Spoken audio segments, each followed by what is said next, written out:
Bonjour les sportifs connectés, c'est Jérôme du blog montrecardogps.fr. Est-ce que vous connaissez votre cadence en course à pied? C'est un nombre qu'on trouve souvent maintenant sur nos montres GPS, mais est-ce que vous savez quel est l'intérêt de connaître votre cadence? Quel est le nombre idéal? Et puis ensuite, en dernière partie de vidéo, je parlerai de comment améliorer sa foulée en travaillant sur sa cadence, en tout cas en se rapprochant du nombre optimum pour la cadence. La base, donc, c'est que la cadence, c'est un nombre de pas par minute. Alors, la montre utilise son accéléromètre pour ça, et l'idée de base, c'est de dire que vous balancez les bras à peu près au même rythme, enfin exactement au même rythme que vous faites balancer vos jambes lorsque vous réalisez vos foulées. Et donc, nombre de balancements de bras égale nombre de balancées de jambes, et c'est comme ça que votre montre arrive à calculer une cadence. Alors, il y a quelques approximations, parce que dès que vous bougez votre main pour faire autre chose que balancer, dès que vous voulez faire chercher quelque chose dans une poche, dès que vous voulez boire, ça fausse un peu le truc, mais globalement, il y a en fait très peu d'erreurs, et c'est quand même une mesure qui globalement est fiable. Mais attention, en fonction des marques, il y a deux façons de procéder. Il y a certaines marques qui comptent tous les pas, et puis il y en a d'autres qui comptent chaque balancé de bras complet, et donc ça fait plus que un pas sur deux. Donc en gros, si votre cadence est autour de 180-160, c'est que votre montre elle compte chaque pas. Et si votre cadence est plutôt vers 80-90, alors c'est que votre montre elle compte que un pas sur deux. Et donc il suffit juste de multiplier par 2 si vous voulez connaître réellement votre cadence. Bon, une fois que vous avez trouvé votre cadence, comment est-ce que vous savez si c'est bien ou si c'est pas bien? Alors, il y a des études pour ça qui ont été faites, et donc biomécaniquement, il a été montré que le point idéal pour la cadence, c'est 180 pas par minute. En dessous, en fait, vous faites des plus grands pas, et donc vous dépensez plus d'énergie, parce qu'en fait, vous faites des bonds. Donc vous allez plus loin à chaque pas, mais du coup vous dépensez aussi plus d'énergie pour sauter en hauteur, pour pouvoir retomber plus loin. Et donc tout ça, il faut de l'énergie pour bouger votre corps vers le haut, et donc vous perdez de l'énergie. En plus, en général, quand on allonge, ça vous pouvez faire le test sur une prochaine sortie, quand on allonge exagérément notre foulée, on a tendance à avoir une attaque de foulée qui est sur le talon, parce que tout simplement quand on va chercher loin, c'est dur d'aller chercher loin tout en maintenant le pied pointé vers l'avant. Donc souvent en fait on va chercher loin, on pose le talon et ensuite là on se scotche et on perd de l'énergie. Et si vous avez une cadence au-dessus de 180, là en gros vous piétinez, quoi. Vous faites plein de petits pas, vous perdez de l'effet ressort de vos muscles et de vos tendons, et du coup vous dépensez plus d'énergie pour avancer à la même vitesse. Parce que donc il faut savoir que la vitesse est forcément liée à la cadence, puisque la vitesse c'est la multiplication de la cadence par la longueur de foulée. Et puis il y a aussi la taille qui rentre en compte. Moi je suis grand, je fais 1m91 et c'est pas le gabarit moyen qui a été pris lors de... Alors après les études, elles ont été réalisées sur des coureurs professionnels d'endurance et sur du plat. Ça, c'est quand même 3 facteurs qui ont un impact et qui font que, en fait, on n'a pas tous exactement une cadence de 180 pas par minute. Par exemple, sur une course plus courte, en fait, on s'en fout de l'économie d'énergie. Donc, on s'en fout d'être à 180 pas par minute pour avoir une foulée efficace et dépenser moins d'énergie.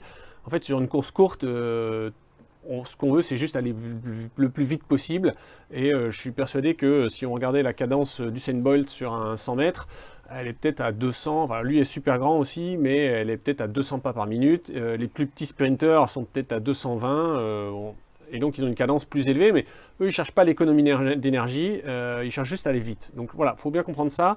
C'est pour des sports d'endurance où on cherche à avoir une foulée qui optimise la dépense d'énergie. Ensuite, sur du trail, c'est aussi assez faux, parce que d'une part, le terrain aura un impact sur votre foulée, donc votre cadence, elle va varier. Et puis le dénivelé aussi. En gros, il est plus efficace sur une pente en montée. Il est plus efficace, plus économique de faire des petits pas que des grands pas en essayant de monter beaucoup de dénivelé à chaque fois. Et donc là aussi, naturellement, la cadence, elle va diminuer parce que ça devient plus économe de faire des petits pas. Et puis, le dernier facteur que moi j'ai déjà remarqué chez moi, c'est la fatigue. En général, plus on fatigue et plus on court doucement, et en fait ça se traduit souvent par une cadence qui augmente. Donc on fait des plus petits pas parce que on n'en peut plus, on n'avance plus. Il y a la taille aussi qui rentre en compte. Moi je suis grand, je fais 1m91 et en fait je n'arrive pas à courir à 180 pas par minute. Alors je pense aussi que mon corps, j'ai pas le gabarit représentatif du marathonien moyen. Ce sont des gens qui sont un peu plus courts, un peu plus petits, pardon.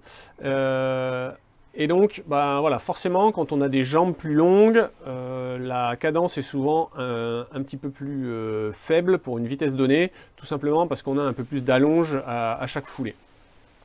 D'ailleurs, vous pouvez laisser en commentaire juste votre taille et votre cadence, histoire de voir si on arrive à retrouver cet effet que je pense qui existe, à savoir que donc, la taille a une influence sur la cadence, et donc des coureurs plus petits courent avec une cadence plus élevée que des coureurs qui sont plus grands.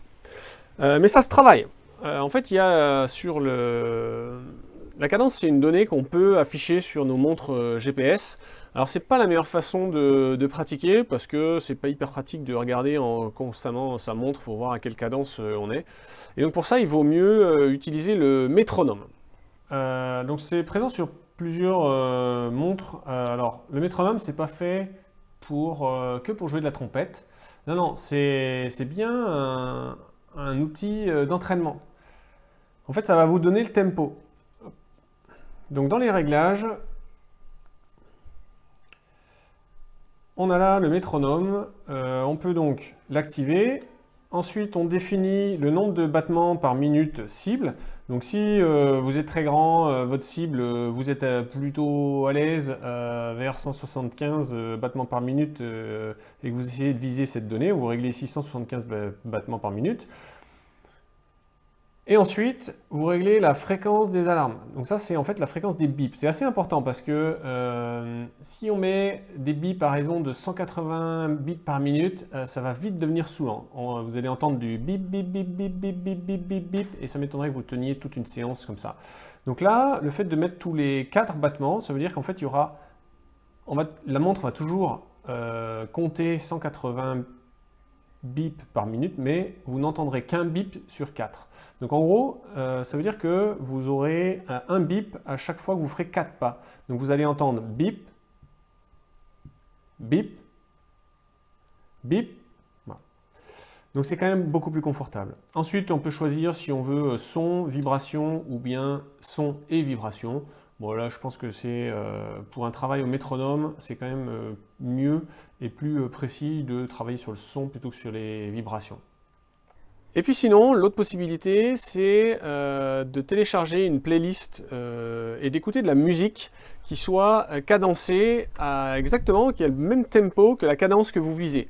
Alors ça, vous pouvez trouver en cherchant sur Google, hein, vous allez trouver des listes de musique qui sont classées par tempo. Donc si vous voulez courir à 180 battements par minute, eh bien, vous téléchargez les musiques qui sont dans la liste des 180. Si vous voulez courir à 175, vous téléchargez la liste des 175.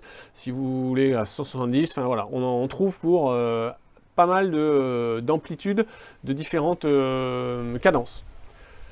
Si cette vidéo vous a plu, vous pouvez mettre un j'aime, vous abonner à la chaîne aussi, parce que bien comme ça, vous recevrez une alerte à chaque fois que je publie une vidéo. Vous regardez le titre et si elle vous intéresse, vous pourrez venir la visionner comme vous avez visionné celle-ci.